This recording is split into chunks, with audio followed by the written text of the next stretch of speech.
আমার বোন তো অনেক আগেই মুসলিম হয়ে গেছে, সেটা আমি জানতাম। এমনি আমাদের শ্বশুরবাড়ির কেউ জানতো না।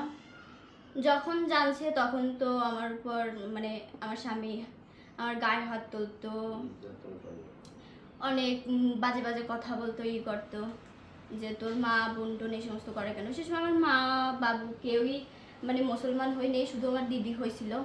শুধু মা দিদির সাথে ভিডিও করতো বলে মা আরও ভাবতো যে উনিও মানে মুসলমান হয়ে গেছে বা এরকম কিছু একটা ভাবতো। ওই জন্যই তার সাথে আমার কথাই বলতে দিত না। আর সাথে দূরে থাকাম, একটু ফোনেও কথা বলতে পারতাম না। এই কিছু এরকম প্রায় 1 বছর করেছে আমার সাথে।